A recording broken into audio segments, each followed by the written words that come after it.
कहानी चालाक बंदर की। किसी नदी के किनारे एक बहुत बड़ा पेड़ था। उस पर एक बंदर रहता था। उस पेड़ पर बड़े मीठे फल लगते थे। बंदर उन्हें भरपेट खाता और मौज उड़ाता। वह अकेले ही मजे में दिन गुजार रहा था। एक दिन एक मगर उस नदी में से पेड़ के नीचे आया। बंदर के पूछने पर मगर ने बताया कि वह वहां खाने की तलाश में आया है। इस पर बंदर ने पेड़ से तोड़कर बहुत से मीठे फल मगर को खाने के लिए दिए। इस तरह बंदर और मगर में दोस्ती हो गई। अब मगर हर रोज वहां आता और दोनों मिलकर खूब फल खाते।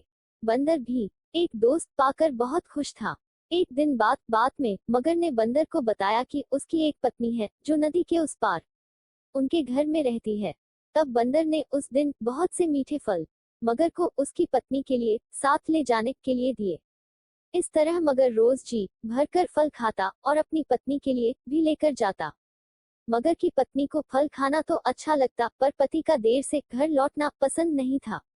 एक दिन मगर की पत्नी ने मगर से कहा कि अगर वह बंदर रोज रोज इतने मीठे फल खाता है तो उसका कलेजा कितना मीठा होगा। मैं उसका कलेजा खाऊंगी। मगर ने उसे बहुत समझाया पर वह नहीं मानी। मगरमच्छ दावत के बहाने बंदर को अपनी पीठ पर बैठाकर अपने घर लाने लगा।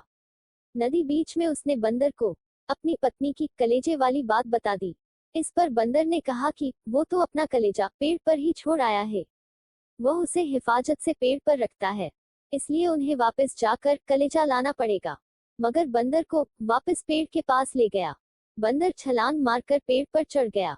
उसने हंसकर कहा कि जाओ मूर्ख राजा, घर जाओ और अपनी पत्नी से कहना कि तुम दुनिया के सबसे बड़े मूर्ख हो।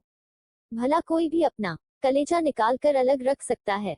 बंदर की इस समझदारी से हमें पता चलता है कि मुसीबत के वक्त हमें कभी धैर्य नहीं खोना चाहिए।